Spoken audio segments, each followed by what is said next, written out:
Yo empecé con esto el 6 de noviembre de 1996, o sea, 16 años. Allí empecé con las denuncias administrativas.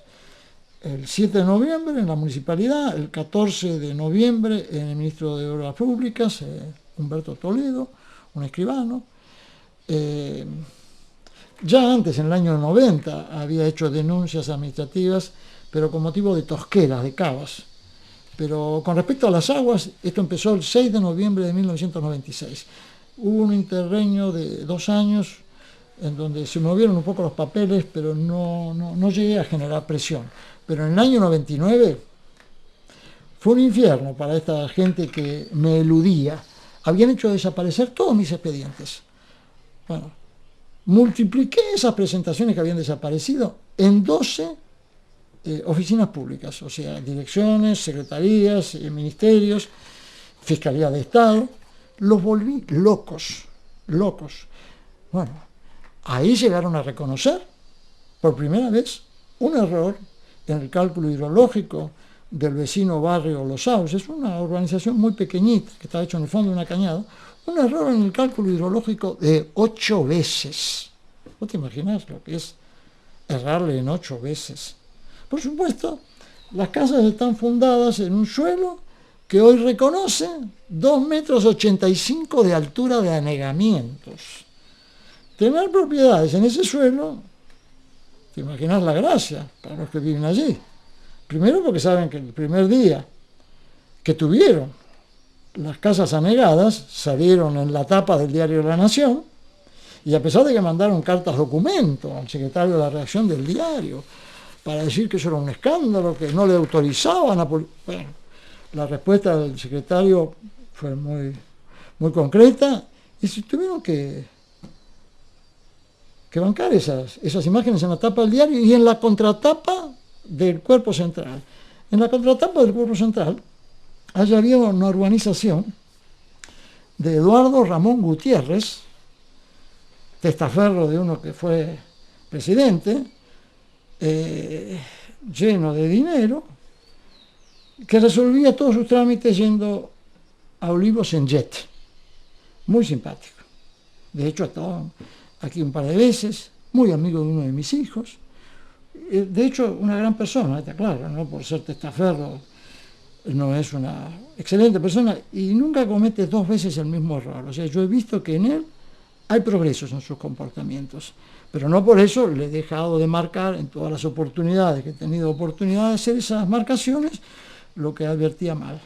Le había avisado a su arquitecto, amigo de más de 40 años, que ahí no se podía construir, no solo porque estaba en territorio que cabe a las franjas de conservación de los desagües naturales, que piden restricciones mínimas de 100 metros, y ellos estaban construyendo a 30, sino que ahí habían habido casi 3 metros de altura de agua el 31 de mayo de 1980.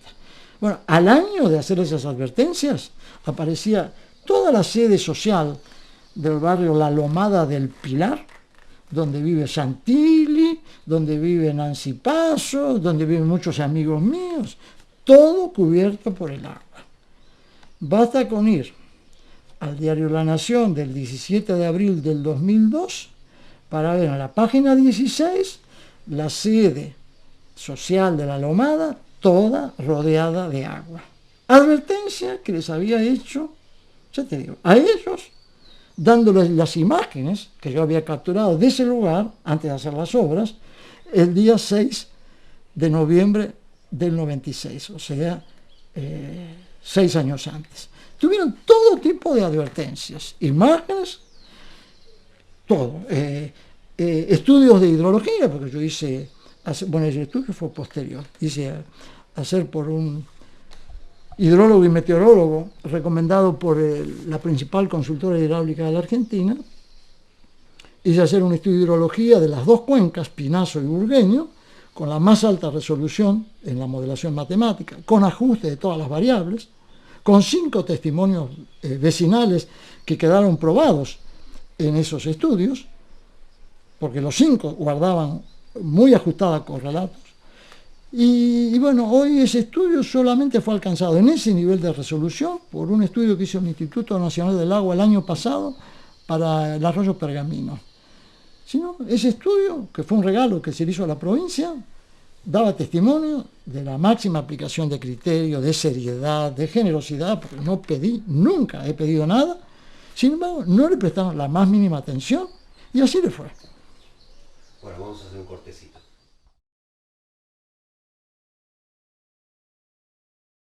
Acción. Bueno, vuelvo un poco a mis musas. La alegría de sentir el amor de mis musas me ahorra toda cuestión curricular. Tan agradecido estoy a ellas que no recuerdo en 30 millones de caracteres haber escrito una sola vez el primer pronombre del singular. Siento revulsión por la palabra poder y ningún uso hago de la palabra seguridad. No me ha faltado el ánimo un solo día de estos 33 años. No cesa mi musa Alflora de abrir mirada a sedimentos y a aguas bendecidas por el sol. Sus relaciones con nuestros cursos urbanos muertos, por ello tributarios que no alcanzan su destino, es abismadora.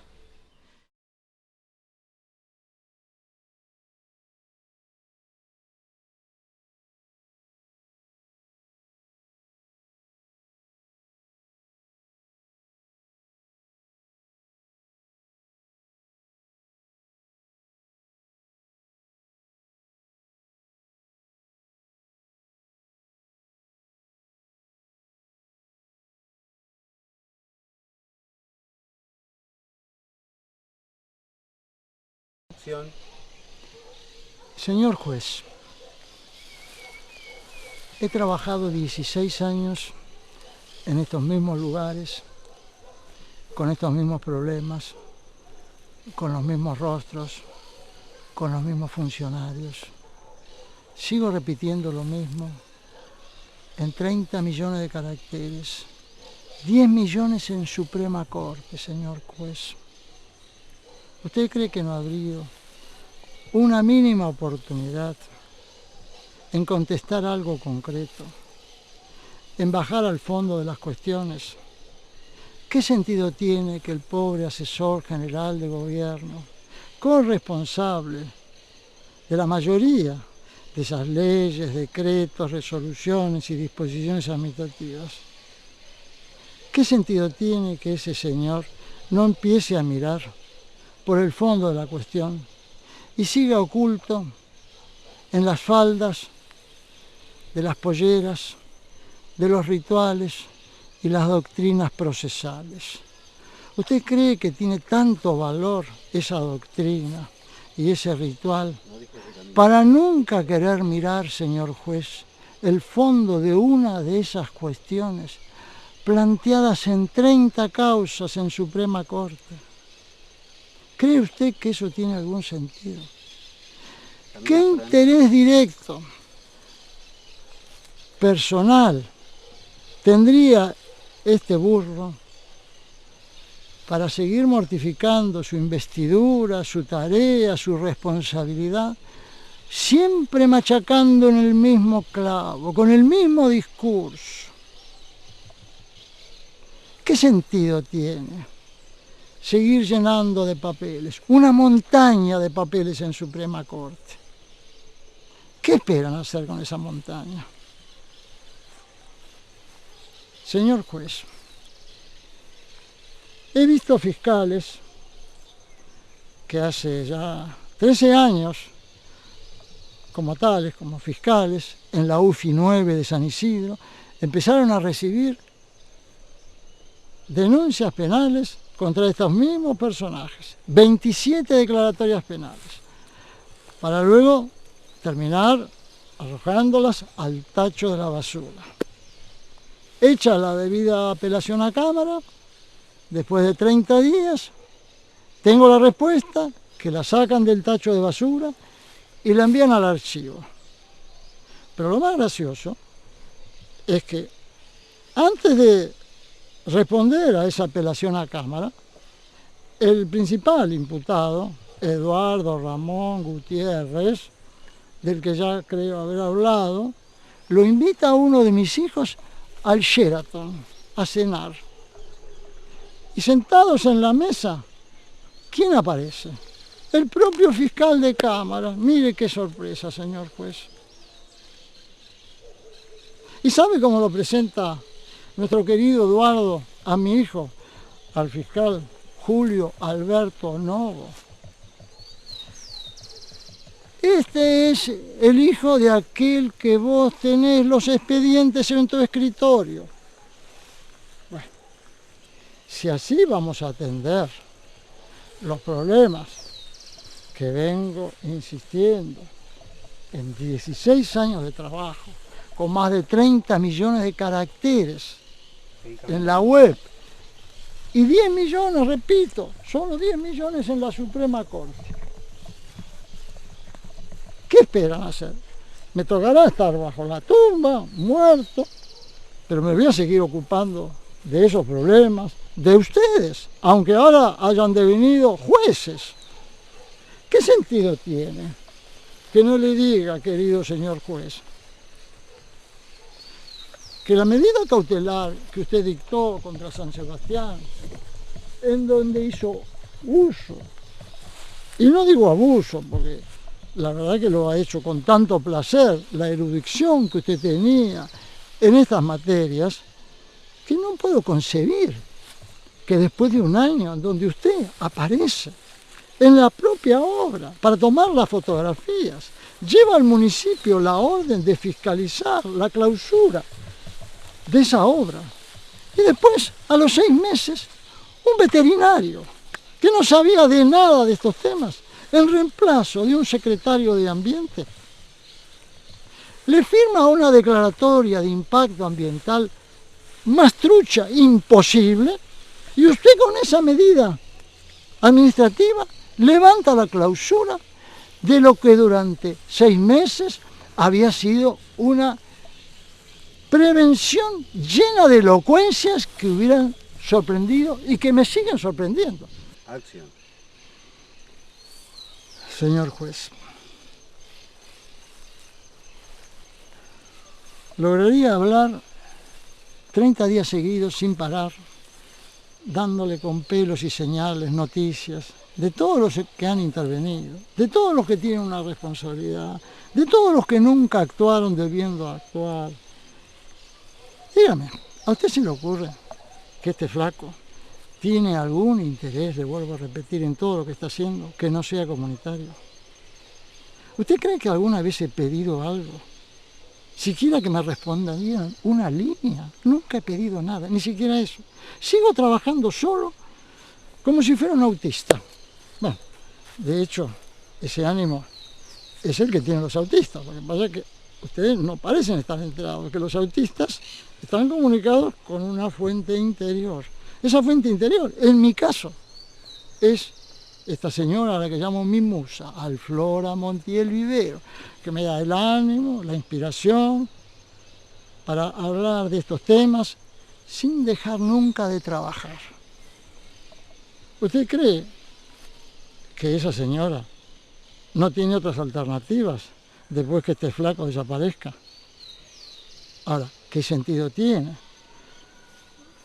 que estando en sus manos una tarea que ha sido expresada en 40 idiomas, usted la siga dejando sin enfocar?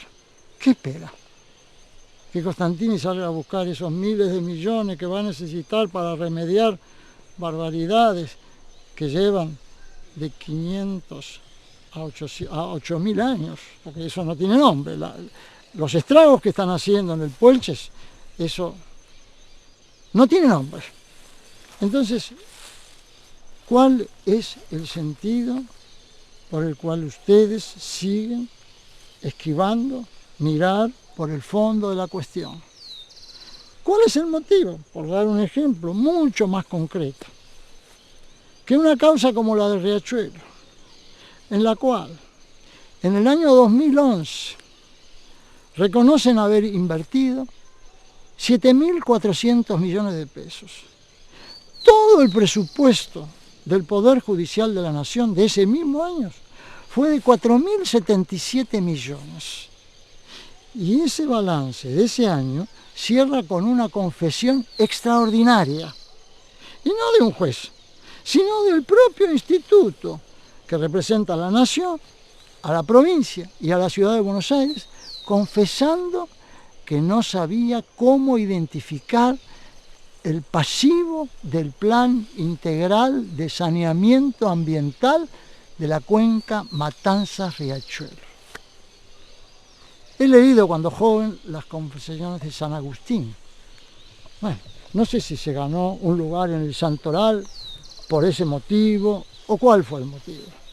Pero estas confesiones de la Kumar, en donde trabajan miles de personas, con un presupuesto que superó en un 80% al del Poder Judicial de la Nación, para terminar marcando ese destino, bueno, no es para poner en la cárcel a estas personas, es para ponerlas en el Santoral. Esa confesión no tiene precio. Y si ya han llegado estos desastres, señor juez, a ese nivel confesional, ¿qué es lo que están esperando ustedes para abrir los ojos, para actuar? ¿Qué alcanzan a imaginar atrás de esta vocación, atrás de estas emociones, atrás de esta vehemencia, para trabajar sin nunca terminar de insistir en las mismas materias, en el mismo lugar, en la misma temporalidad? Todos nos conocemos, no hay quien no me conozca. Hace 16 años que estoy hablando de lo mismo. Señor juez.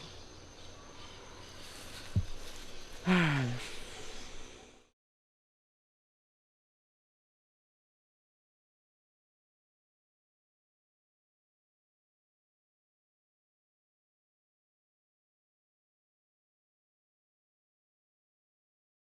Estas demandas, Pablo, reconocen previas tareas en administración de denuncias que fueron llevadas adelante a lo largo de 7 años.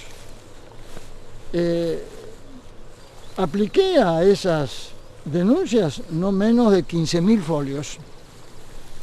Estaban dirigidos al fiscal de Estado, al secretario de Gobierno, al gobernador, en aquel entonces Duhalde, al ministro de Obras Públicas, al director de la Dirección Provincial de Hidráulica, al director provincial de Catastro Territorial, al director provincial de Ordenamiento Urbano y Territorial. Seguramente se me escapa alguna otra oficina pública, pero los expedientes acumulados en esas oficinas no te los podés imaginar. Y de hecho, el reconocimiento de expedientes desaparecidos, bueno, me cansé de hacer reclamos de desaparición de expedientes.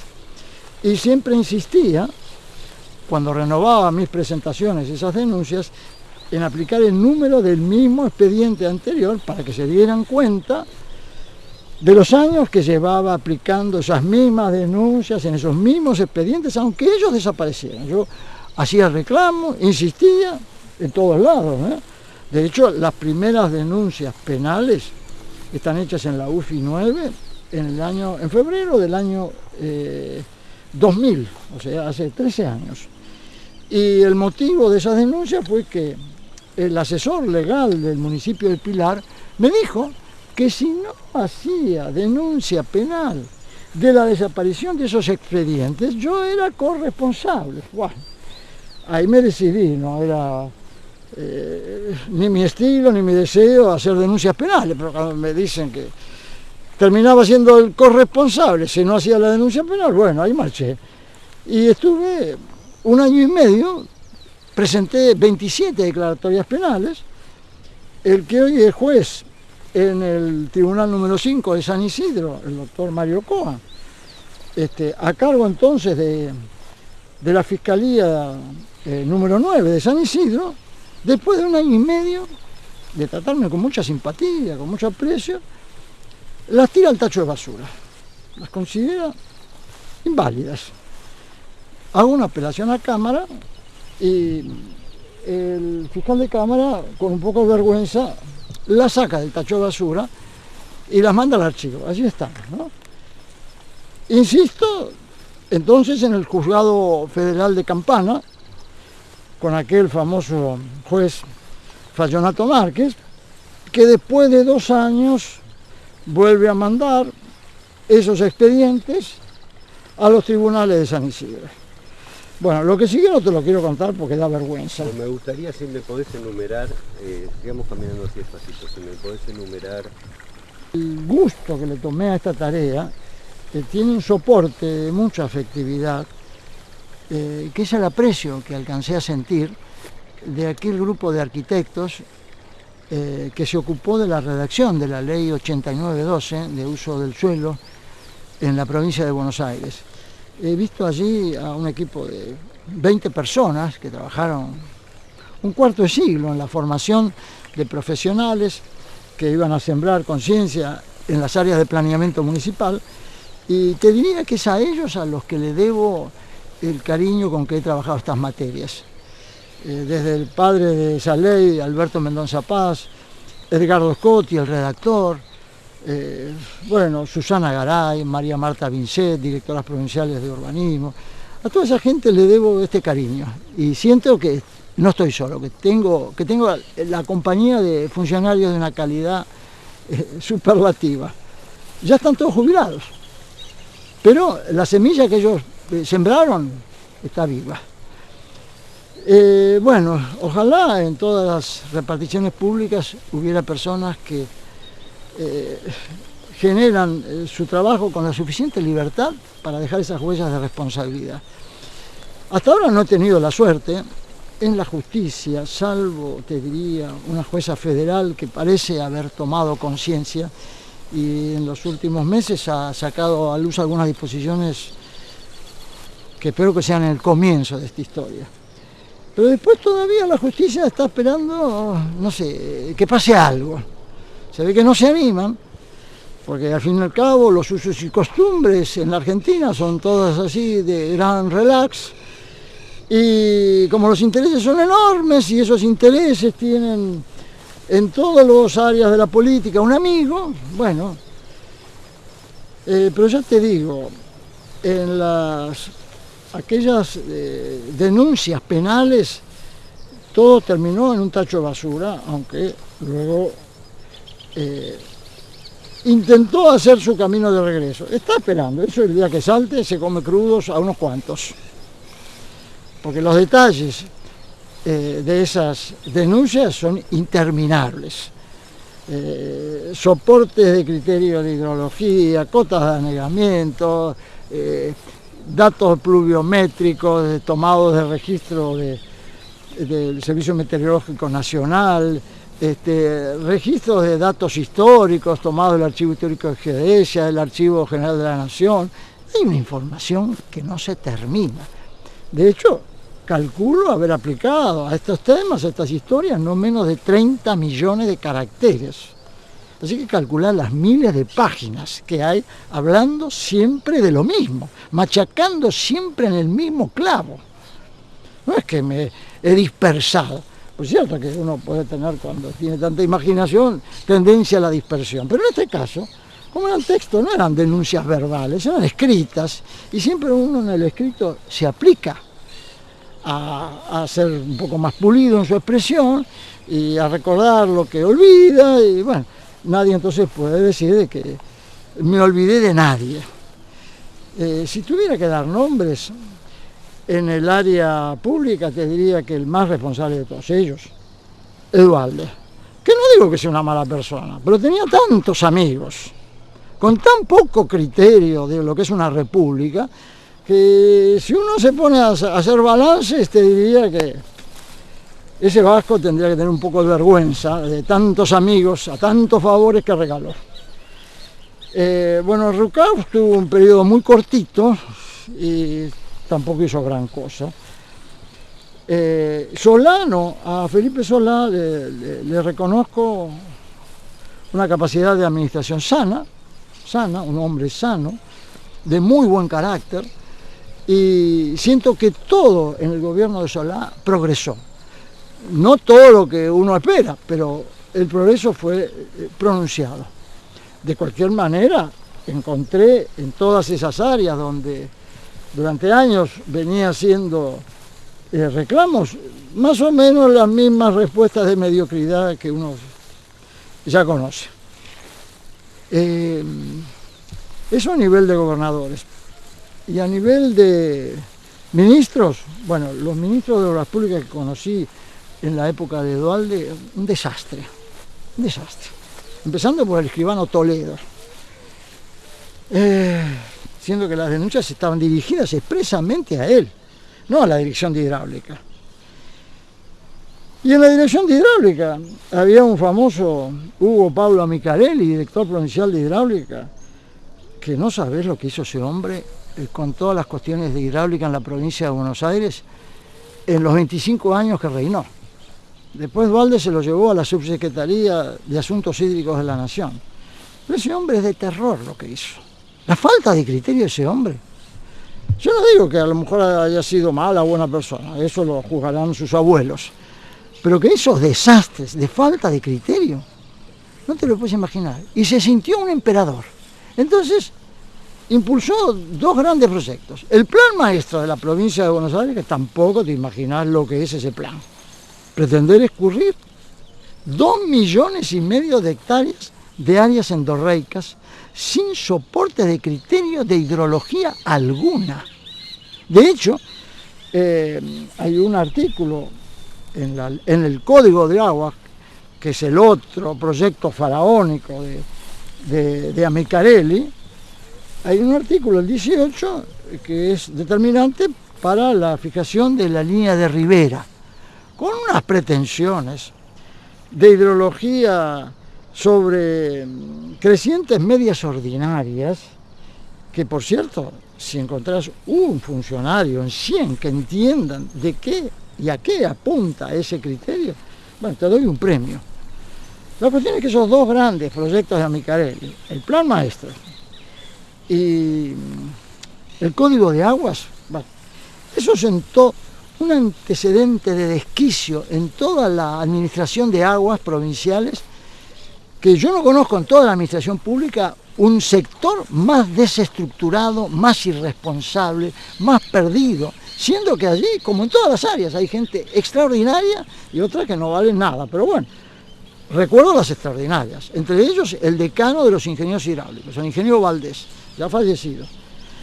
Un hombre tan honesto que cuando vio la presión de mis trabajos, que a él le llegaba a través del fiscal de Estado, porque él trabajaba en la dirección de hidráulica, pero por ser el decano, él era el asistente en el área técnica de la Fiscalía de Estado. Y ese hombre fue el que reconoció, en una de las denuncias que hizo, la del barrio Los Sauces, ese error en el cálculo hidrológico de 8 veces, ¿te imaginas? 8 veces.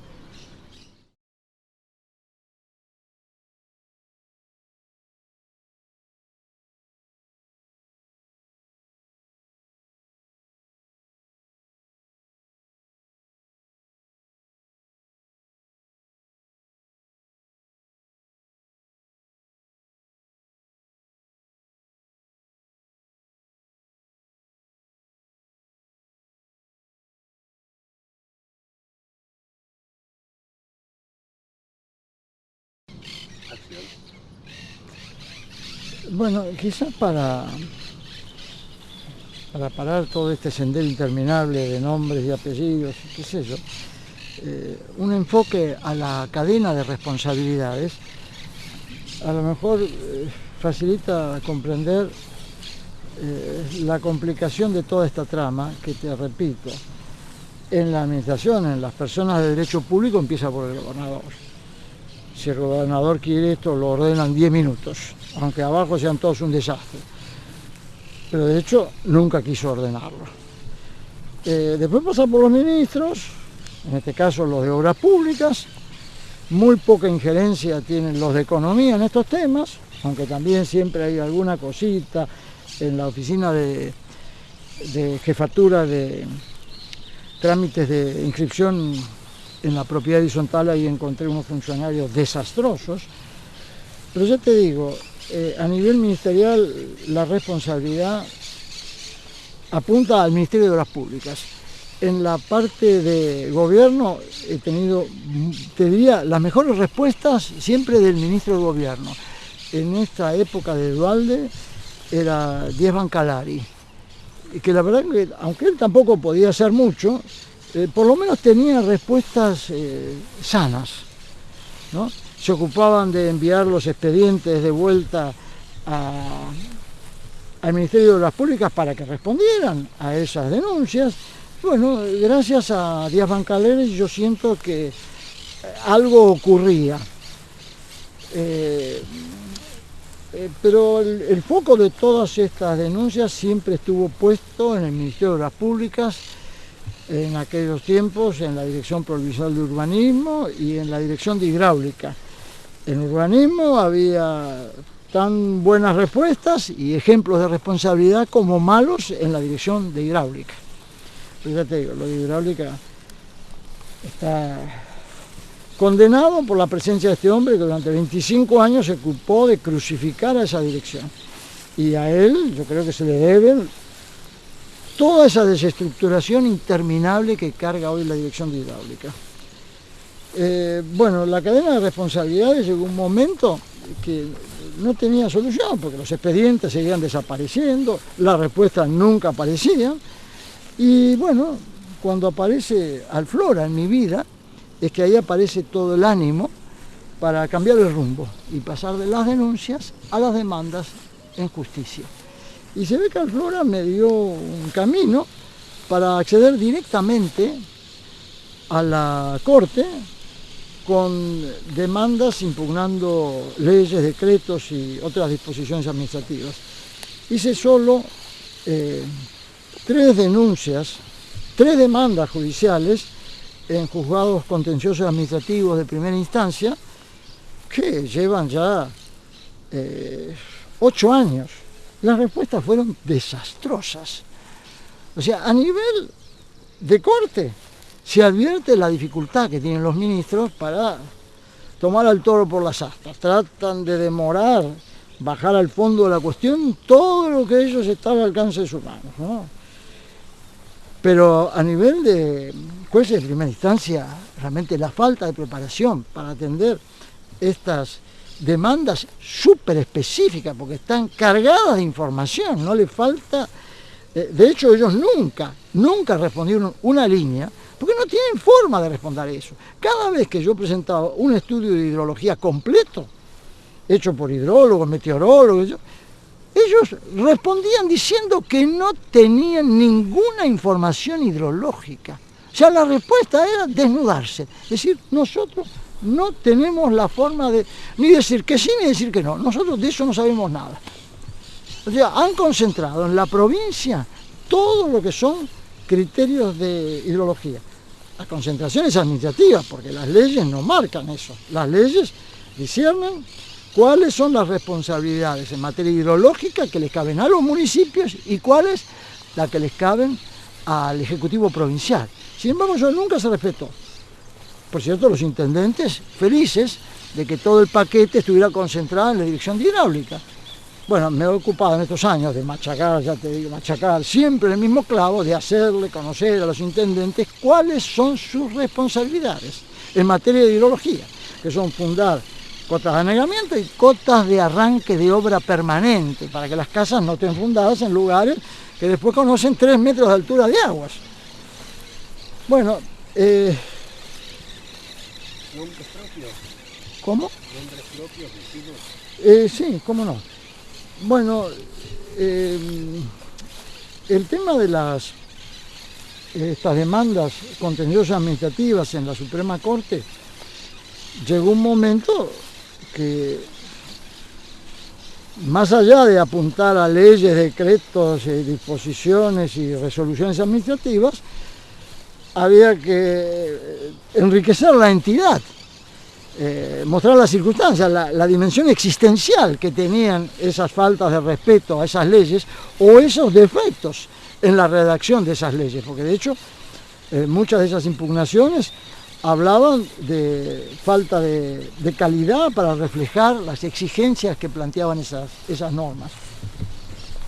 Y así es que ahí empezaron a aparecer, porque se ganaron el primer lugar, siempre, ¿no? Mentirosos de acá a la China, los miembros de la familia Lanusse y O'Reilly, con su firma Eidico, que han hecho los desastres más increíbles que nadie se puede imaginar en la planicie intermareal y ahora en el brazo interdeltario en la zona de Celaya.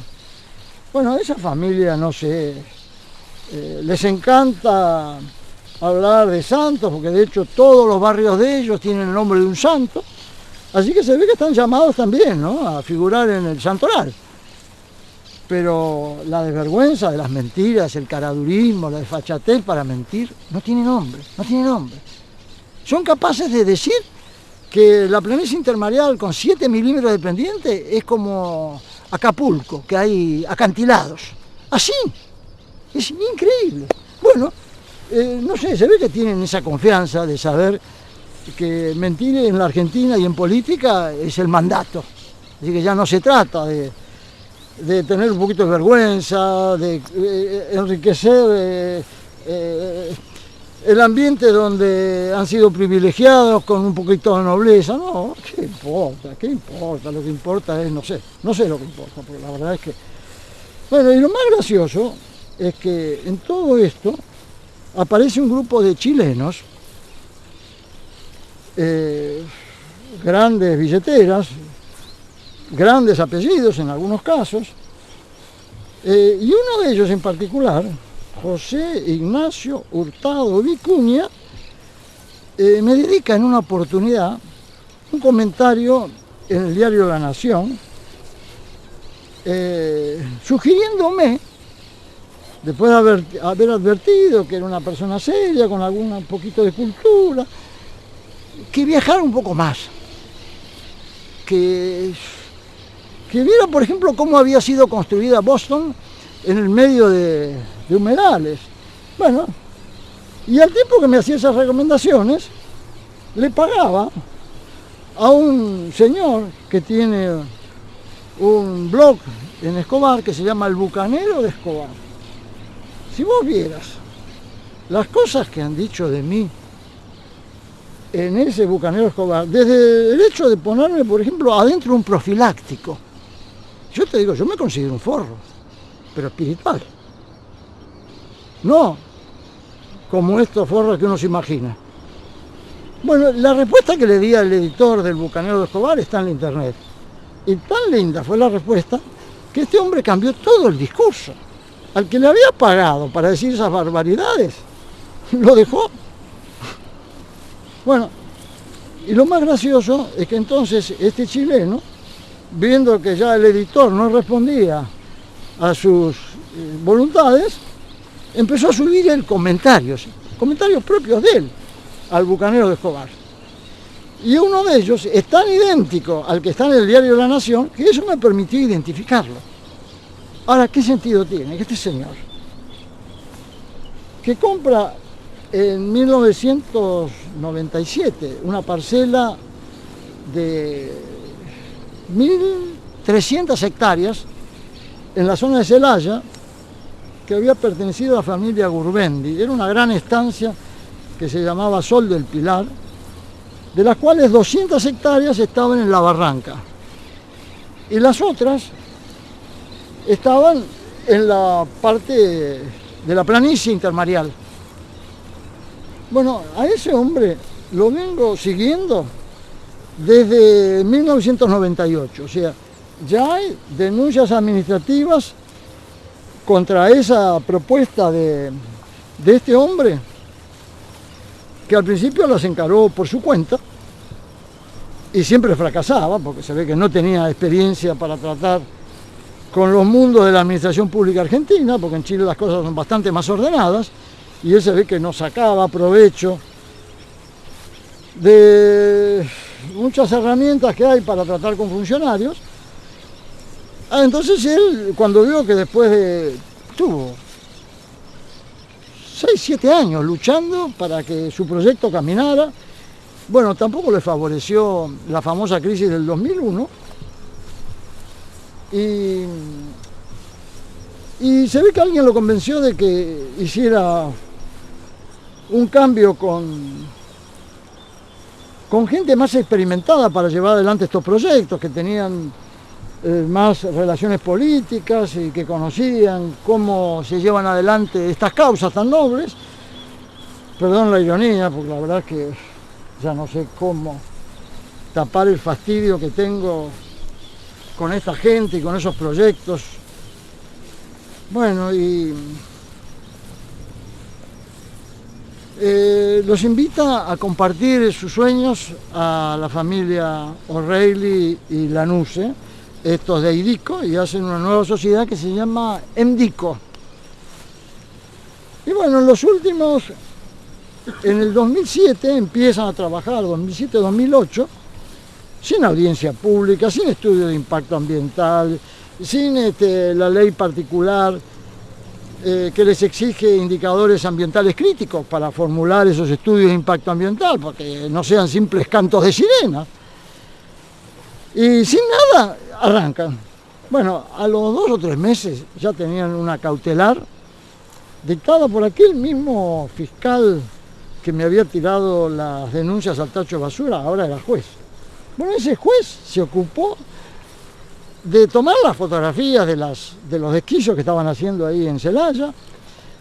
Él mismo llevó la orden de clausura al municipio, él mismo exigió un control de la clausura para que nadie la violara, y bueno, parecía que todo marchaba viento en popa, que por fin teníamos un fiscal de la República, en este caso de la provincia, un tribunal provincial, que se iba a ocupar de empezar a poner un poquito las cosas en su lugar. Bueno, no fue así, porque se ve que esta gente de EMDICO, amigos por supuesto de Scioli de toda la vida, porque de hecho, no me acuerdo si es Patricia o Dolores O'Reilly, es la secretaria privada de él en el área de imagen y comunicación, qué sé yo. Cuando Massa asume como ministro, como jefe de gabinete, lo lleva a Jorge O'Reilly de asesor. Un muchacho tan engreído que incluso La Nación le dedica un artículo un sábado en donde aparece O'Reilly diciendo que él estaba resolviendo los problemas que el cardenal Bergoglio tenía con el gobierno. Imagínate, un pibe de 31 años, era el factotum de las medicinas para el cardenal. Imagínate el engrupimiento de ese pibe, lo que se sentiría cuando Massa lo nombra asesor de jefatura de gabinete. Bueno, claro, con esa gente, ¿qué era lo que no podía hacer EMDICO? Pero vos sabés que llegó a participar hasta un obispo para que les levantaran la clausura. Bueno, por supuesto que el obispo ese un día se murió de vergüenza de dónde se había metido, porque algo de información le llegó. ¿Cuáles son las relaciones que hay, por ejemplo, entre San Sebastián y Puertos del Lago, digamos?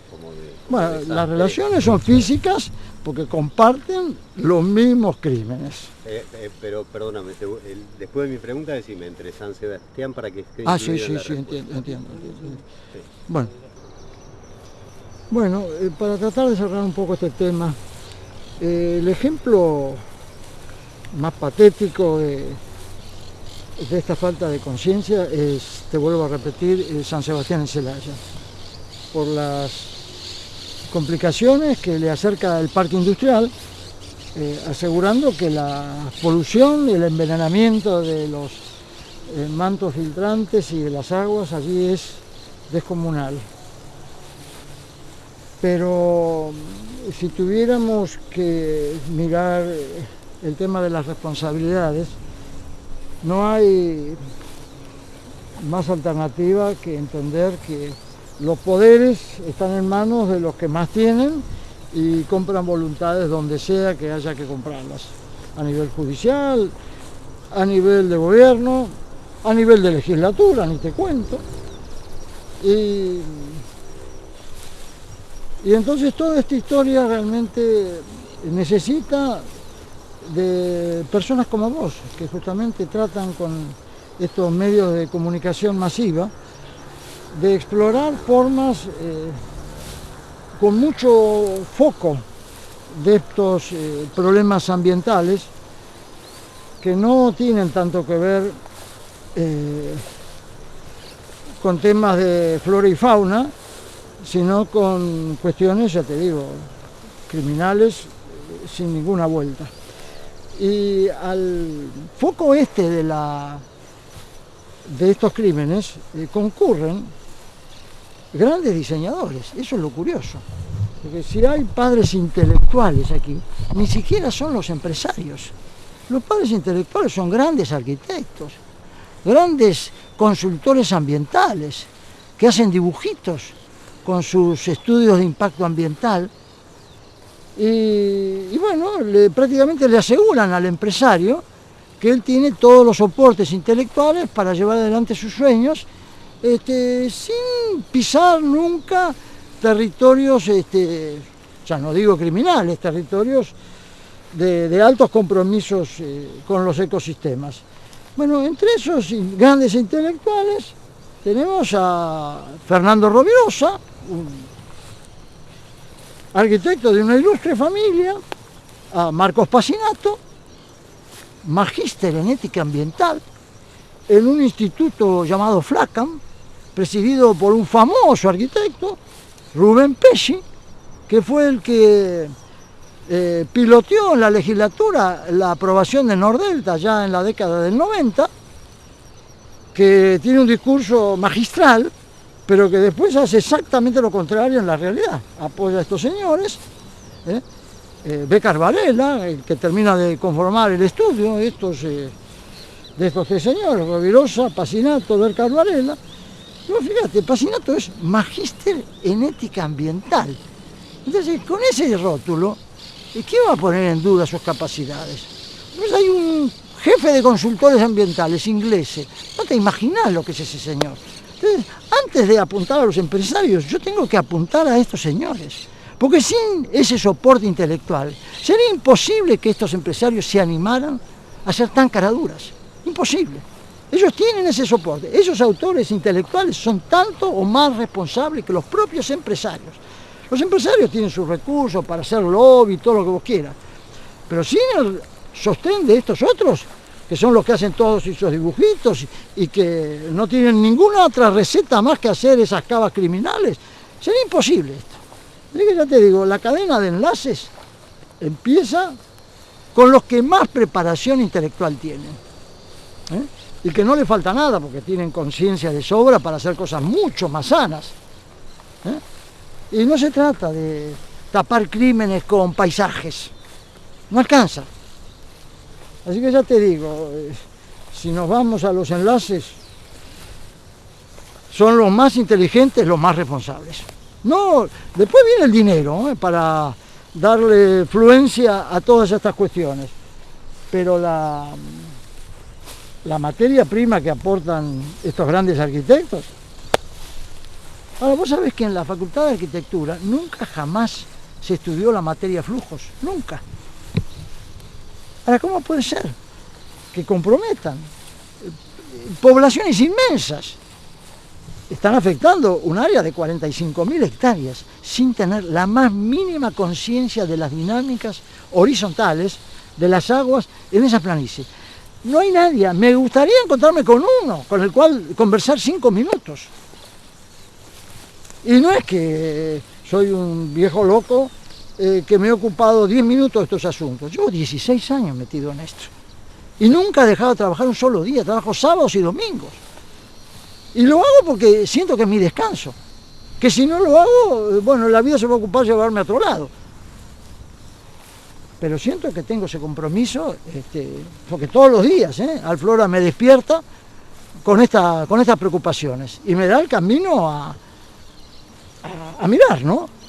Para conceptualizar, para demandar y para seguir enfocando cada día con mayor rigor estos temas. Pero nadie está en condiciones de decir que estoy haciendo versos con estos temas, ¿eh? Primero porque estoy apuntando a seres concretos, a leyes concretas, nunca generalizo, trato de ser lo más específico posible, trato de estudiar, porque tampoco demandar es una cosa sencilla, tenés que tener algún criterio para hacerlo, y bueno, leo 40 veces las cosas, mis cartas documentos, si habrás leído algunos sabrás lo que son, ¿no?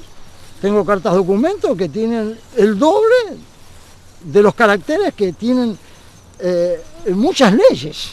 ¿Vos te imaginás una carta documento con el doble de entidad en términos de palabras, de expresión, de lo que tiene una ley? Y esto que decía Mario, ¿qué pensás de esto? Y bueno, Mario, como buen abogado, quiere ayudar, quiere contribuir, mostrándome que yo tengo que seguir el lenguaje de los abogados, que es ponerse al servicio de las doctrinas procesales, que es donde instalan el primer filtro, y de hecho, si te pones al servicio de esos discursos, es porque ya estás de acuerdo en pactar.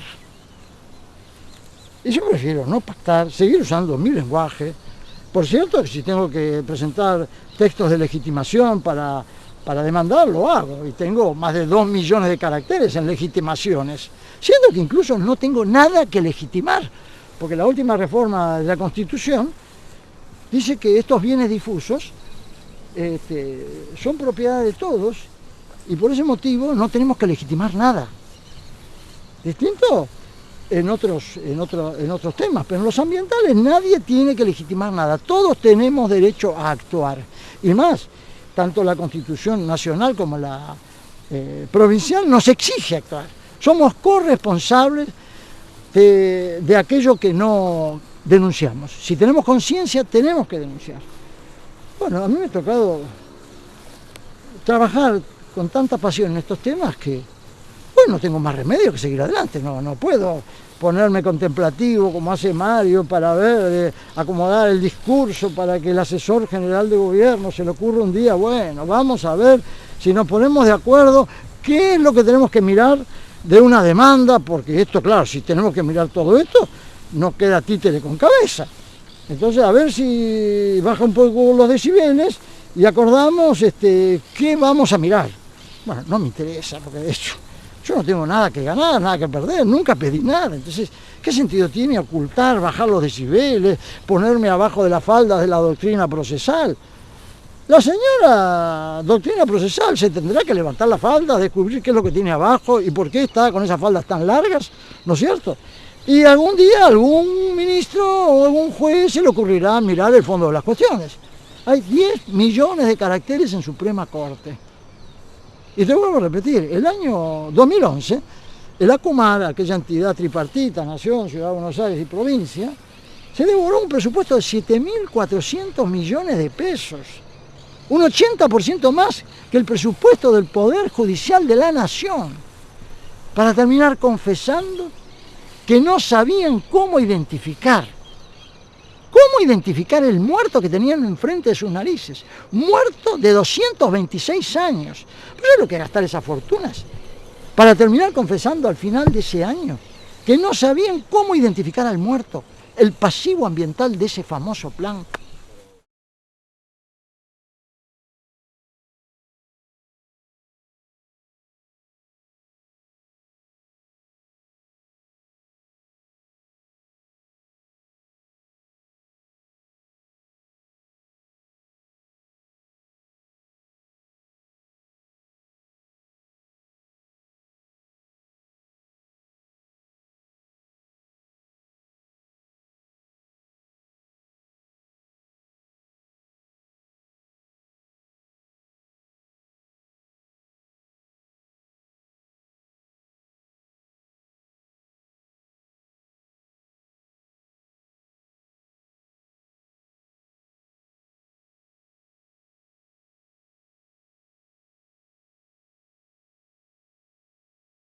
Si ya lo tienes comprobado, ¿por qué no vas tú mismo a la justicia a denunciar y perseveras en ese denunciar?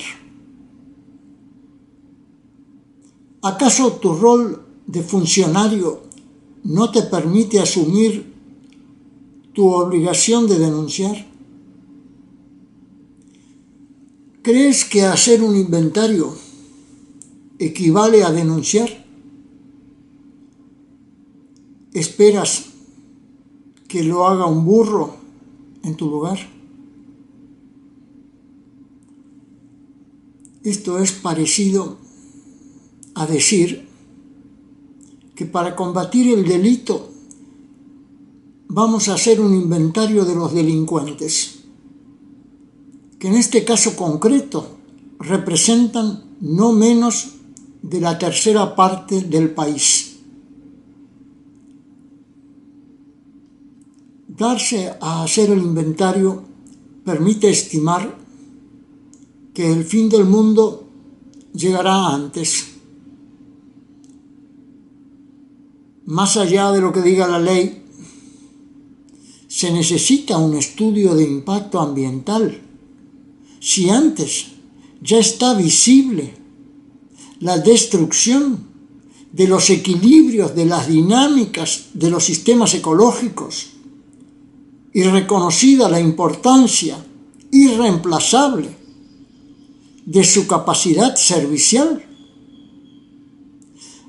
¿para qué hacer cloacas en la cuenca del Reconquista si las aguas no se mueven?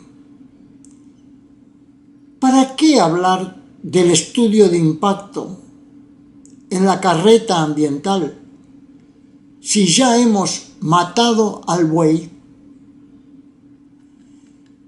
¿No son estas explicaciones ministeriales simples excusas de un hombre honesto acorralado para eternizar las dilaciones y no asumir el expreso orden que señalan los presupuestos mínimos por artículos 2, inciso C y 6, parágrafo 2, para mirar estas cuestiones?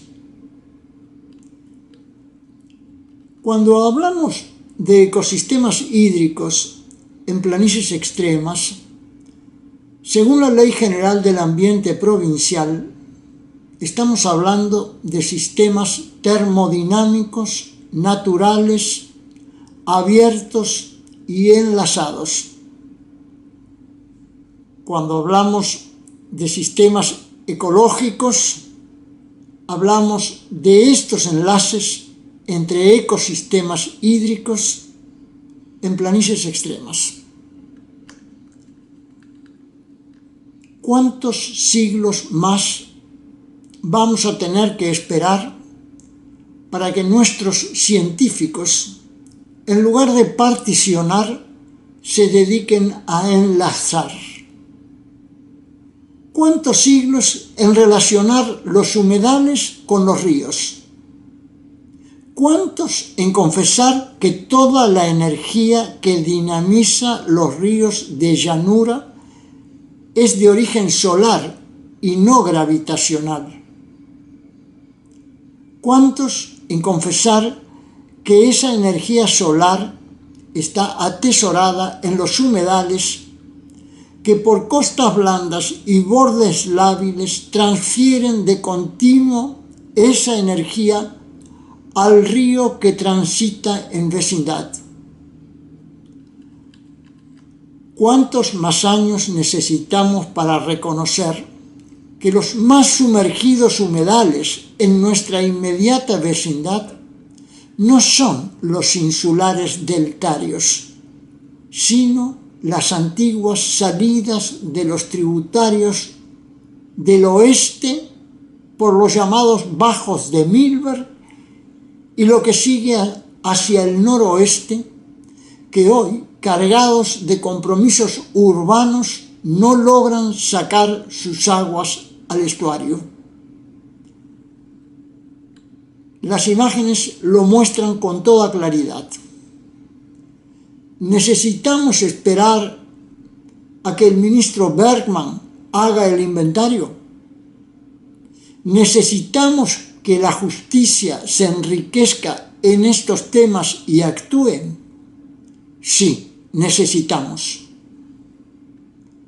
Necesitamos preguntarle a los que durante los últimos 25 años jamás fueron a la justicia a reclamar y solo se regodeaban de tener una currícula, un sueldo y una oficina donde interactuar en círculo cerrado y cada tanto sacar un comunicado. Si un simple burro mira y sirve a estos temas en el único lugar donde se supone deberían comenzar a cambiar los comportamientos de la sociedad, y lo hace sin necesidad de mostrar otra currícula que sus trabajos presentados en la justicia y en la web, ¿no sería el momento de hacer inventario de esos trabajos y contrastarlos con el silencio de los académicos? ¿Para qué sirve la tibieza? Salvo para hacer merengues. El fuego tibio no sirve para nada.